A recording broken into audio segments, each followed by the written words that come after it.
Vamos abrir lá as nossas Bíblias, Filipenses capítulo 2.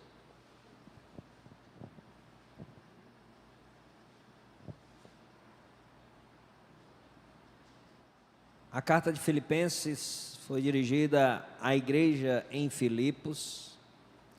Filipos tinha sido uma igreja fundada pelo apóstolo Paulo. Ele, na sua segunda viagem missionária, ele estava em Filipos pregando o evangelho. Lá pessoas se converteram, como Lídia, vendedora de púrpura, conhecida história. Foi lá também que Paulo e Silas foram presos,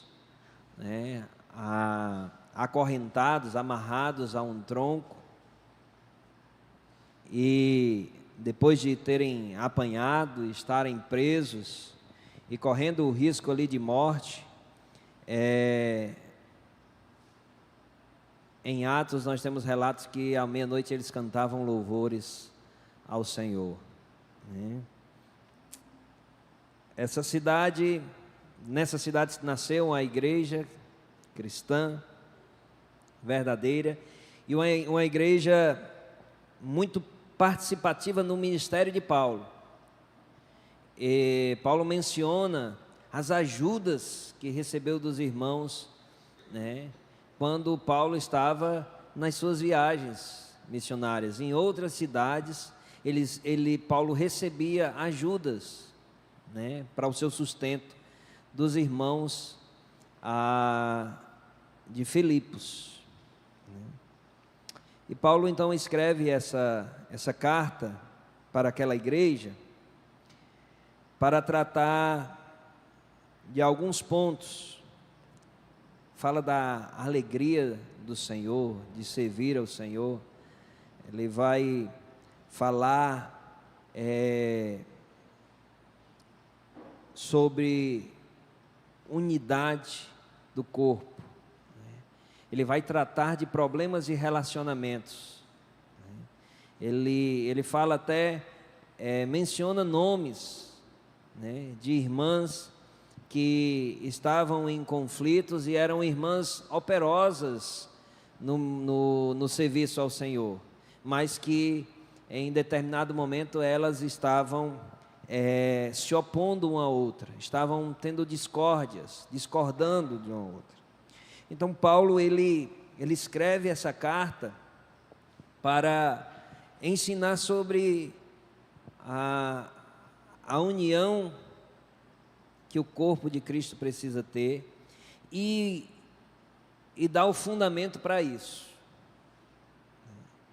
Nessa carta nós temos essa declaração, tão forte. Alguns acreditam que é a mais forte declaração de Paulo acerca de Jesus Cristo, a mais alta declaração de Paulo a Jesus Cristo, dos versículos 5 até o versículo 11, e de fato é maravilhosa. Se nós lermos mergulhando, no que o texto está dizendo, nós somos impactados, somos emocionados por essas palavras do apóstolo Paulo.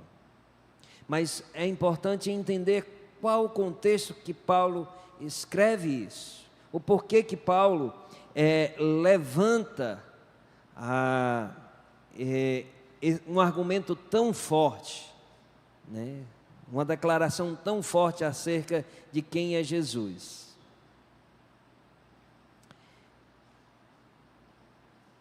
Vamos ler. Vamos ver do versículo 1 até o versículo 11, para a gente pegar todo o contexto, ou parte do contexto, Se há, pois, alguma exortação em Cristo, alguma consolação de amor, alguma comunhão do Espírito, se há entranhados afetos e misericórdia, completai a minha alegria, de modo que pensais a mesma coisa, tenhais o mesmo amor, sejais unidos de alma, tendo o mesmo sentimento. Nada façais por partidarismo ou vanglória, mas por humildade, considerando cada um os outros superiores a si mesmo. não tenha cada um em vista o que é propriamente seu, senão também cada qual o que é dos outros. Tende em vós o mesmo sentimento que houve também em Cristo Jesus, pois ele, subsistindo em forma de Deus, não julgou como usurpação o ser igual a Deus. Antes, a si mesmo se esvaziou, assumindo a forma de servo, tornando-se em semelhança de homens, e reconhecido em figura humana. Assim mesmo se humilhou, tornando-se obediente até a morte, morte de cruz. Pelo que também Deus o exaltou sobremaneira e lhe deu o nome que está acima de todo nome, para que ao nome de Jesus se dobre todo o joelho, nos céus, na terra e debaixo da terra, e toda língua confesse que Jesus Cristo é o Senhor, para a glória de Deus Pai. Amém? Nós costumamos ler esse trecho, ou ver esse trecho separadamente, do versículo 5 ao versículo 11. Nós rapidamente lembramos desse texto quando ouvimos, porque é um dos textos mais conhecidos da palavra de Deus, é um dos textos mais memorizados, né? É um texto muito pregado da palavra de Deus. Mas é interessante observar onde ele está inserido.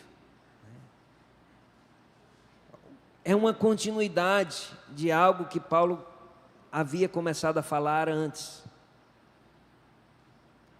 E ele apresenta Jesus como o supremo exemplo contra a desunião. Esse é o tema da nossa mensagem.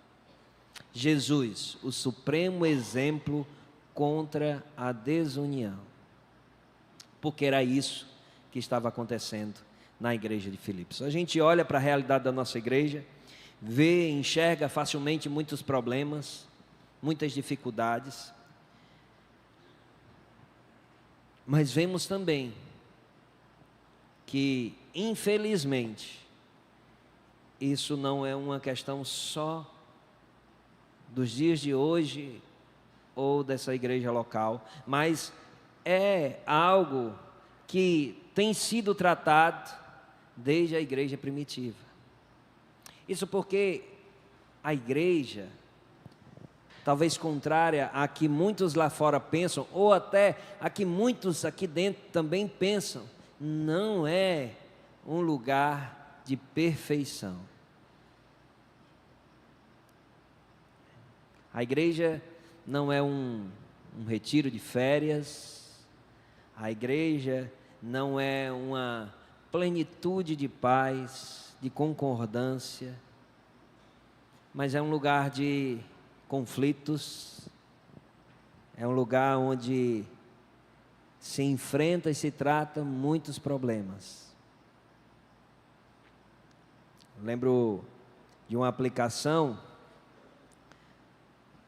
do pastor Armando Bispo, que ele diz: a igreja não é um hotel 5 estrelas, é um hospital para tratar pessoas doentes.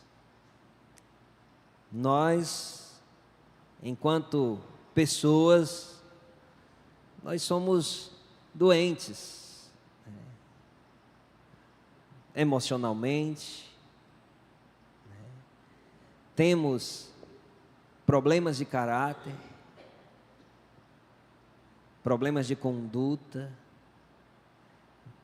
nós enfrentamos todas essas dificuldades. E quando nos declaramos como servos do Senhor, cria-se a expectativa de uma pessoa modelo, exemplo. E de fato deve ser. Nós somos chamados para ser isso. Mas nós precisamos entender que essa, digamos, transformação, ela acontece primeiro pela a conversão que Cristo faz em nosso coração, nos levando a arrependimento dos nossos pecados, mas também, uma vez que estamos salvos no Senhor, agora precisamos nos dispor diligentemente a nos esforçar para que estejamos sendo transformados de glória em glória até ser dia perfeito. Nos esforçar para o aperfeiçoamento, a imagem de Cristo Jesus. E é esse argumento que Paulo traz. A igreja estava enfrentando problemas de divisão, de opiniões diferentes. E às vezes não significa pecados morais, pecados públicos, mas o pecado de desunião, de não saber lidar com pensamentos diferentes, não saber colocar o que é mais importante como prioridade no relacionamento cristão, mas se apegar àquilo que separa, em vez de se apegar àquilo que nos une. E Paulo, ele não vem aqui trazendo argumentos de exemplos de condutas, né? Ou seja, olha, faça isso, ou faça aquilo. Você está com um problema tal, então você tem que fazer isso aqui ou aquilo, outro. Ele não vem com aquele, digamos assim, com um aconselhamento pastoral, né, direcionado para o problema em si. Ele vem com um argumento irrefutável. Ele apela logo para o argumento mais forte que pode existir: o exemplo de Cristo. O exemplo de Cristo. A verdadeira unidade cristã se constrói quando cada crente assume a mente de Cristo. Uma mente marcada pela humildade, serviço e sacrifício. É isso que o texto nos diz. Como vamos, como igreja, ter de fato unidade? Se praticarmos ou se absolvermos as ações de Cristo descritas aqui nesse texto,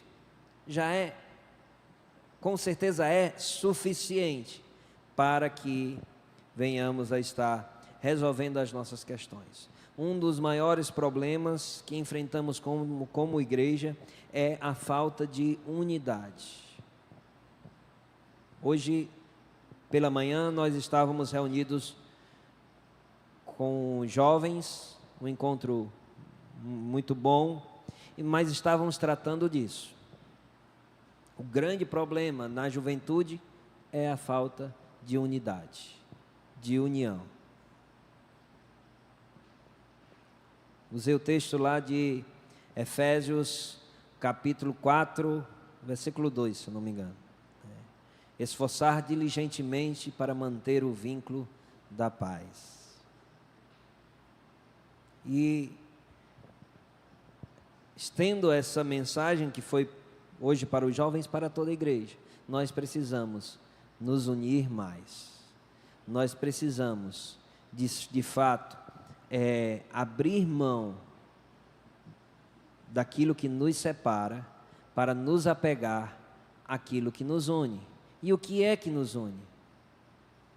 A pessoa, o senhorio de Jesus Cristo. Vivemos tempo em que a unidade da igreja está constantemente ameaçada por opiniões divergentes, disputas pessoais, vaidade ou espírito competitivo. Infelizmente, muitas comunidades têm sido feridas não por ataques externos, mas por conflitos internos. A igreja de Filipe passava por uma situação assim. Havia opositores fora da igreja, mas também muita vaidade e divisão dentro da igreja. Diante disso, Paulo não apela primeiro a técnicas de meditação, mas a teologia encarnada. Ele convida os crentes a olhar para Jesus. A teologia de Paulo é profundamente prática. Ele apresenta o Cristo glorioso, que se humilhou como modelo de vida cristã. Em vez de uma correção fria, Paulo aponta para a cruz e diz o seguinte: tenham o mesmo sentimento que houve em Cristo Jesus. É assim que Paulo começa. Paulo, ele fala do versículo 1 até o versículo 4 dos problemas que estavam existindo, né? Pede para que pensem concordemente, para que sejam unidos de alma, no versículo 2, né? Tendo o mesmo sentimento, não fazer as coisas por partidarismo ou por vanglória, mas por humildade, considerando cada um os outros superiores a si mesmo. Não tenha cada um em vista o que é propriamente seu, senão também cada qual o que é do outro.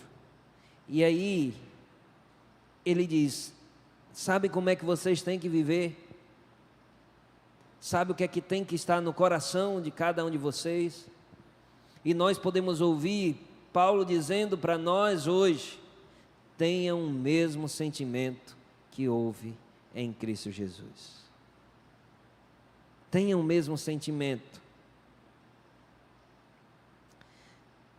E que sentimento é ele?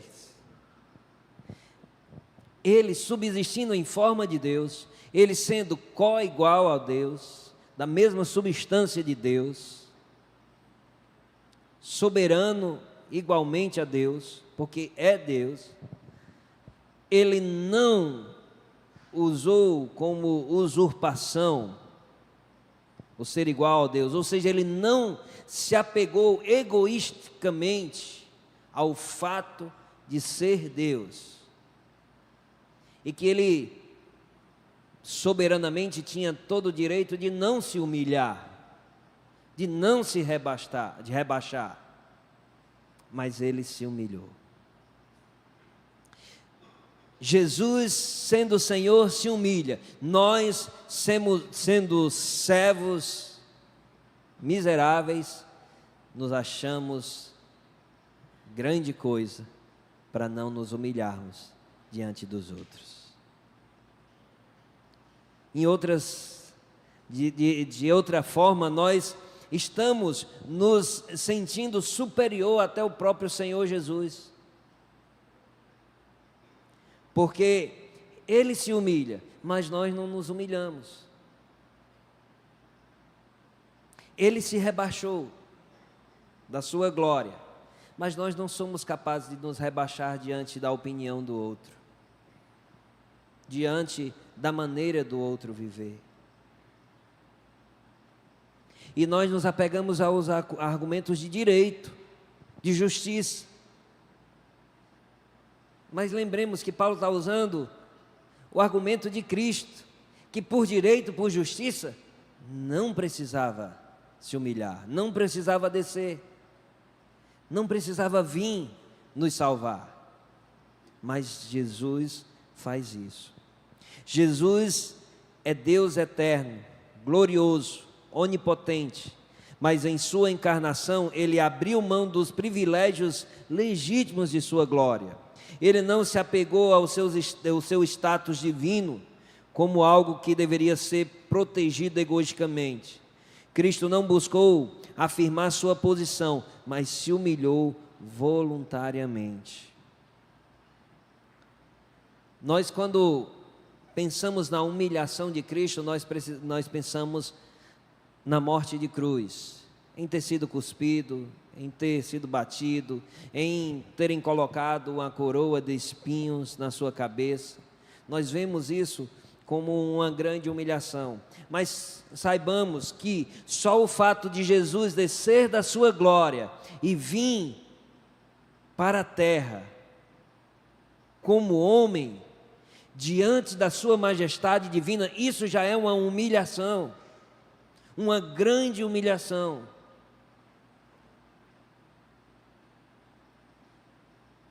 Ele é Deus.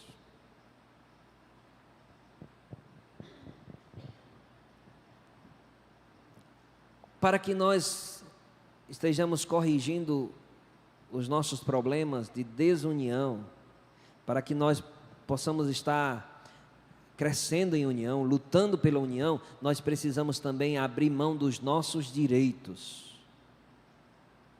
por amor. Jesus abriu mão dos seus direitos por amor. Tende em vós o mesmo sentimento de Cristo. Tende o mesmo pensamento do Senhor. Grande parte das divisões surge quando cada um insiste em seus próprios direitos. Eu estou com a razão, meu lugar, minha opinião, minha vez. Jesus nos ensina que a unidade se constrói quando abrimos mão dos nossos direitos por amor ao próximo. Uma igreja saudável não é feita de pessoas que exigem seu lugar, mas de gente disposta a renunciar por amor. A renunciar por amor. Atente para essa frase. A verdadeira grandeza cristã está em ceder, não em vencer. Irmãos, ao longo desse tempo, já vi muitos problemas não serem completamente resolvidos, porque irmãos se apegam à sua justiça. Eu estou certo, o irmão é que tem que ceder, o irmão é que tem que se arrepender, ele tem que pedir perdão. Como é que eu vou perdoar se ele não se arrepender? E se apega a essa justiça própria, que, pelo argumento de Paulo, é contrário. A nossa maior vitória cristã é aprender a ceder por amor, acima de tudo, ao Senhor e por amor ao irmão. Os espirituais cedam para que na vida daqueles que são nércios ainda possa haver transformação pelo exemplo. A vida fala, as atitudes falam, humildade é elogiado pelo próprio Senhor Jesus Cristo, pela palavra de Deus, não só elogiado, mas praticado pelo Senhor Jesus.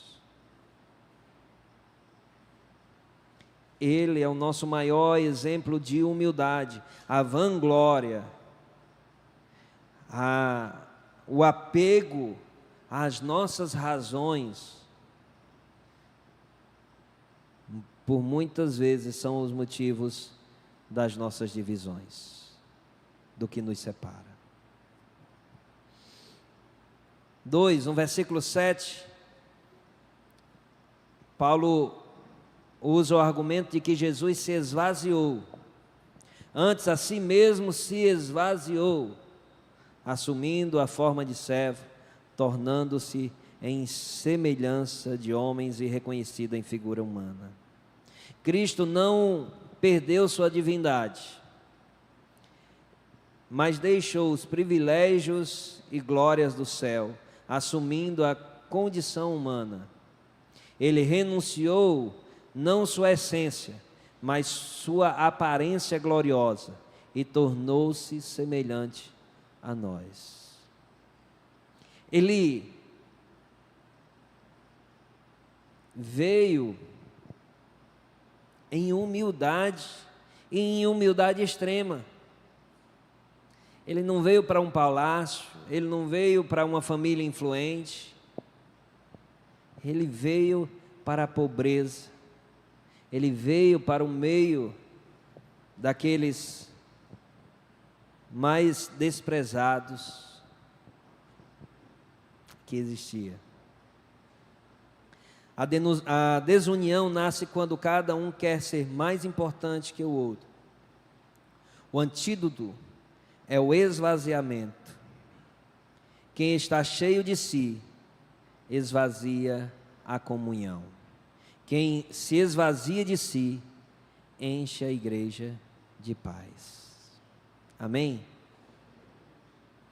Quem está cheio de si, esvazia a comunhão.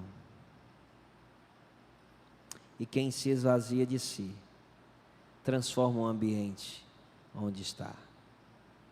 Como é bom estar convivendo com uma pessoa humilde. Como é difícil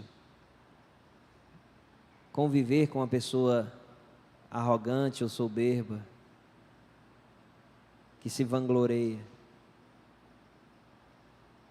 A gente às vezes não consegue nem conversar. Certa vez, uma pessoa que já passou aqui pela igreja, eu acho que ele não foi convertido não, não que eu esteja julgando, mas pelos seus gestos, pelas suas atitudes. E toda vida que ele encontrava alguém para conversar, o nome eu se repetia na sua boca. Não, eu fiz isso, não, eu estava em tal lugar, e eu fiz isso aqui para a glória de Deus, e eu fiz isso aqui, outro, isso aqui. E era de uma maneira que parecia que estava sendo construído um altar para que ele ficasse lá em pé.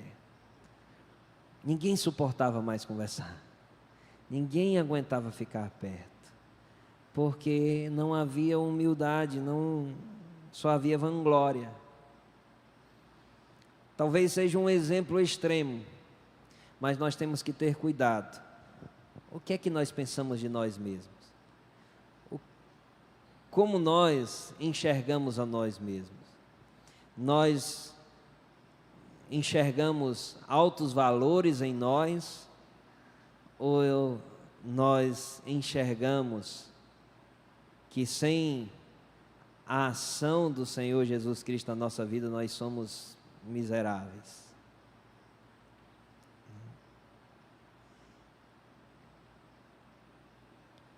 Três, Jesus serviu. Ainda no versículo 7 diz: antes assim mesmo se esvaziou, assumindo a forma de servo. Jesus nasceu numa manjedoura, cresceu numa carpintaria e morreu na cruz. Viveu entre os pobres, curou doentes, tocou leprosos, lavou os pés dos discípulos. Mesmo sendo Senhor, ele se fez servo. Ele não veio ao mundo para ser servido, mas para servir. Vamos ver lá Marcos capítulo 10, versículo 45. Marcos 10, 45. Amém? Pois o próprio Filho do Homem não veio para ser servido, mas para servir e dar a sua vida em resgate por muitos. Amém? Ele veio para servir e para dar a sua vida em resgate por muitos. Ele não veio para ser servido, ele veio para servir. Que o nosso coração seja um coração de servo, disposto a servir, a se preocupar e a se importar com os outros. E agora, irmãos, sabe como isso se dá na prática? Não é observando quem tem esse coração ou quem não tem, é olhando para dentro, eu estou sendo assim. O que muitas vezes é o nosso erro, é porque nós estamos sempre analisando a vida dos outros e querendo, à luz da Bíblia, colocar a lupa na vida do outro, mas jamais na minha vida. E ao ouvirmos a palavra do Senhor, ao lermos ela, ao ouvirmos uma pregação, nós precisamos entender que a postura que deve ter no nosso coração é: o que Deus quer falar comigo hoje, não qual o recado que Deus está levando para outro irmão. É entre Deus e o irmão, mas você, o que essa palavra faz na sua vida? Você tem procurado se esvaziar de si? Você tem aberto mão dos seus direitos? Você tem se disposto a servir, em vez de buscar os direitos de ser servido?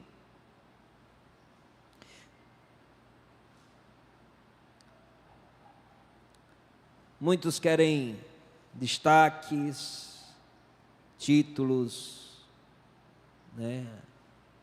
Os refletores voltados para si, mas poucos querem servir,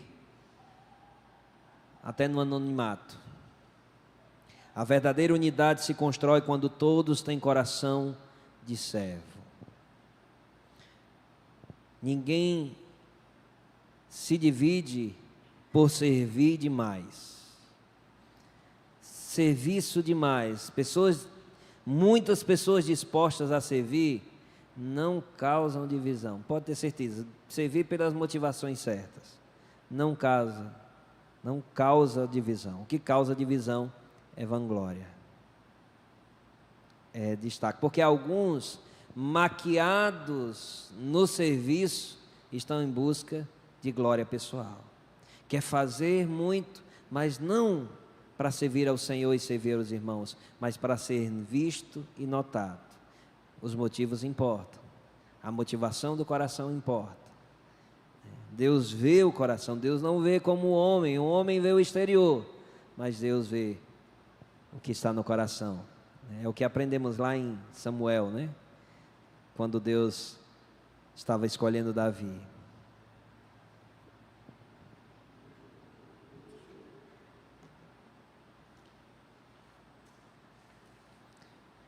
Versículo 8 diz que Jesus se sacrificou, assim mesmo se humilhou, tornando-se obediente até a morte e morte de cruz. Sacrifício. A gente vai vendo que vai progredindo, né? O exemplo de Cristo vai progredindo para as nossas vidas. Abrir mão dos nossos direitos, se esvaziar, servir, né? E até se sacrificar pela unidade do corpo de Cristo. Você está disposto a se sacrificar pela a unidade, de fazer esforço para que o corpo seja unido, para que a igreja seja unida? E tem tantas formas de se sacrificar, né? Em tantas áreas que necessitam de sacrifício. Hoje, por incrível que pareça, sair da nossa comodidade, enganchei a palavra, comodidade, assim, já é um sacrifício. Sair do conforto. Não vou não. Não vou me reunir não. Não vou estar junto não, porque eu vou ficar em casa, vou assistir algo, vou fazer outra coisa qualquer. Sair para estar junto com os irmãos já é um sacrifício para muitos. E olha, saiba, para que o corpo de Cristo seja unido, sacrifícios muito maiores do que esse precisam acontecer. O exemplo, o modelo é o sacrifício de Cristo. Que cacetada forte Paulo dá aqui, e a gente nem atenta para isso. Assim como Cristo se sacrificou, nós devemos também nos sacrificar para que o corpo seja unido, porque Cristo se sacrificou por esse corpo, pela igreja, pelo seu corpo, sua noiva. Nós também temos que nos sacrificar pelo corpo.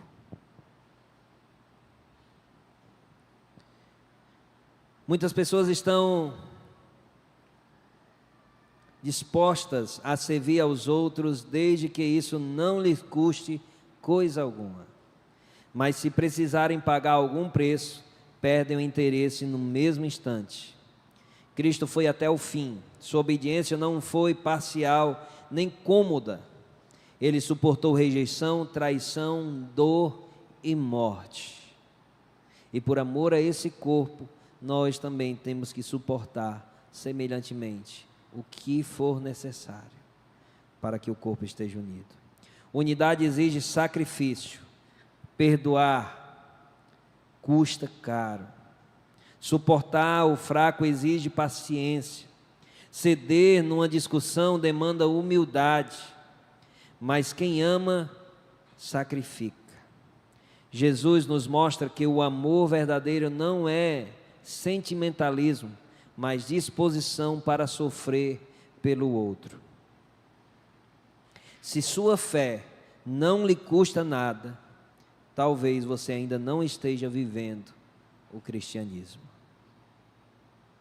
Se sua fé não lhe custa nada, não é o cristianismo que você está vivendo. Provavelmente, ou poderia dizer quase certamente, está vivendo apenas uma religiosidade. E religiosidade não salva ninguém, mas pelo contrário, fortalece para a condenação. Porque a pior coisa é acharmos que somos cristãos sem sermos. Aqueles que se acham cristãos sem ser, é a pior condição que existe na face da terra. Porque o pecador que reconhece que é pecador, tem chance de se arrepender e buscar o Salvador. Até o ateu, que declara não existir Deus, tem chance de ser impactado por Deus ou por alguma coisa e reconhecer que Deus existe e que precisa de Deus. Agora, aquele que já acha que vive o cristianismo e não vive, ou melhor, que não tem Cristo, ele pode viver iludido a vida toda. Se sua fé não lhe custa nada, você ainda possivelmente não está vivendo o cristianismo. E por fim, do versículo 9 ao versículo 11, Jesus glorificou a Deus. Foi glorificado por Deus. Pelo que também Deus o exaltou sobremaneira, Ele deu o nome que está acima de todo nome, para que ao nome de Jesus se dobre todo joelho nos céus, na terra e debaixo da terra, e toda língua confesse que Jesus Cristo é o Senhor, para a glória de Deus Pai. Jesus foi glorificado pelo Deus Pai, e Jesus glorificou ao Deus Pai. E nós, quando vivemos tudo isso que Paulo ensina, desses versículos 5 até o versículo 11, todo o capítulo, quando nós vivemos isso, quando nós praticamos, quando nós absorvemos o ensino de Paulo e colocamos em prática diligentemente, constantemente, nos empenhando para manter o vínculo da paz, tendo como fundamento o exemplo de Cristo, toda honra, toda glória é dada a Deus. Deus é glorificado na nossa vida. Quando nós nos humilhamos por amor ao irmão, Deus é glorificado. Quando nós nos esvaziamos das nossas rações, dos nossos direitos, por amor ao irmão, Deus é glorificado. Quando nós abrimos mão da nossa comunidade, a outra palavra, do nosso conforto, vou trocar. Quando abrimos mão do nosso conforto, por amor ao irmão, para servir ao irmão, Deus é glorificado. Deus é glorificado. Assim como Cristo glorificou o Pai, nós podemos glorificar ao Pai quando temos as atitudes semelhantes para com o nosso irmão. quando nos empenhamos para que a unidade do corpo de Cristo venha ser cada vez mais sólida e venha crescer, quando nós encontramos prazer e alegria em encontrarmos os irmãos, em estarmos juntos com irmãos. Nós fomos criados, irmãos, para viver em comunidade, para viver em união. Uma pessoa que não quer viver em união, pode ter certeza, ela está com um problema, seja emocional, seja psicológico, mas é uma falha de funcionamento do ser humano quando não quer ter relacionamento, porque Deus criou o ser humano para viver em meio a relacionamentos. Desde o início foi assim, não é bom que o homem esteja só. E mais ainda, em se tratando de pessoas que têm a mesma identidade que a nossa, selados pelo Espírito Santo do Senhor, salvos pela graça do Senhor, redimidos pelo sacrifício de Cristo, nós temos que ter alegria em estar com os nossos irmãos, e temos que ter júbilo em nosso coração no ajuntamento do povo de Deus.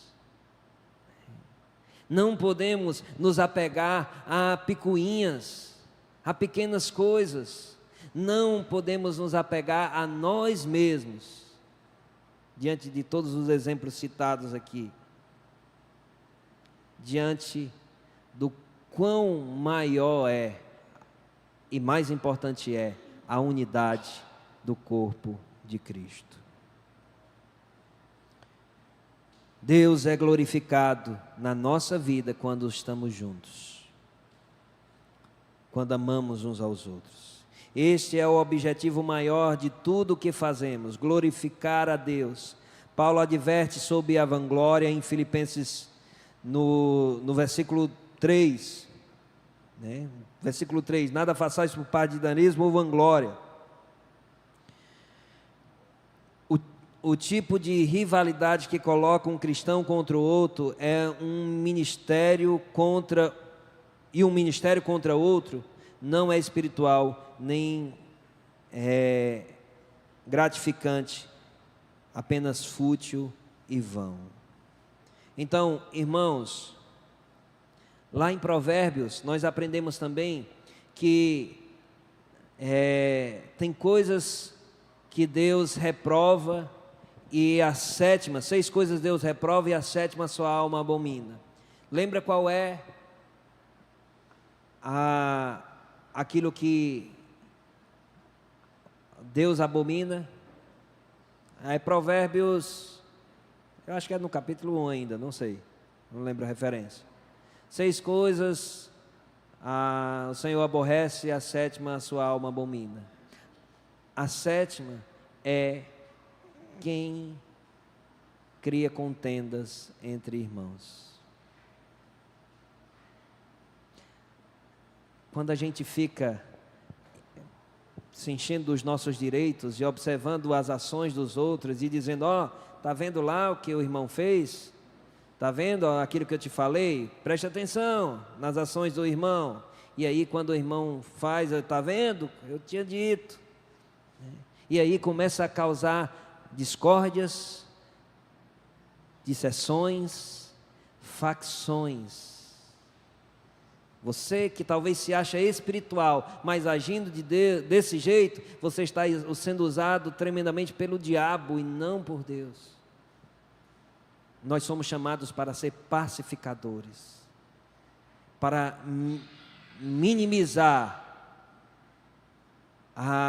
as falhas dos outros, no sentido de potencializar o nosso coração para perdoar, para ajudar, para servir, para tratar, para suportar, para carregar, por amor ao outro.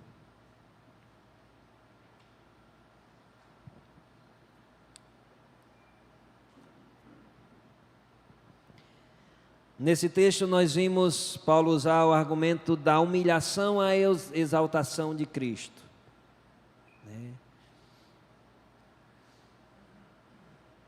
nós vemos também um padrão divino aqui. Quem se humilha será exaltado. Desunião nasce de busca por vanglória. Queremos reconhecimento, destaque, mas Jesus nos ensina que a vida cristã visa a glória de Deus, não a nossa. Quando cada membro da igreja vive para a glória de Deus e não para si. Quando cada membro da igreja vive para glorificar a Deus e não para si mesmo se glorificar, não há espaços para briga, apenas para a adoração ao Senhor.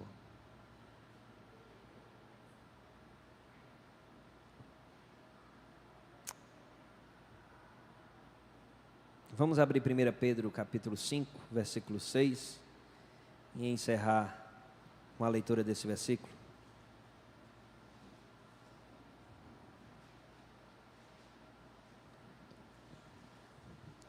Paulo, ele, quando vai tratar dos problemas lá dos irmãos, ele não vai tomar partido entre quem está certo ou quem está errado. Possivelmente uma estava certa, outra estava errada. Possivelmente as duas tinham razões em alguns pontos. Mas Paulo, ele não vai para isso. Ele aponta para Cristo.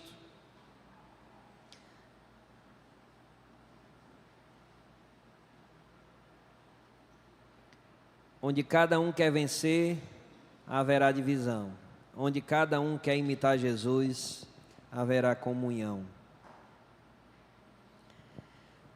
Humilhai-vos, portanto, sob a poderosa mão de Deus, para que Ele, em tempo oportuno, vos exalte.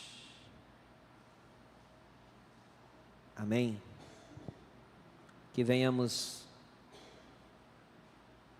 alicerçados no exemplo de Cristo, viver a unidade da igreja e nos esforçar diligentemente para manter o vínculo da paz.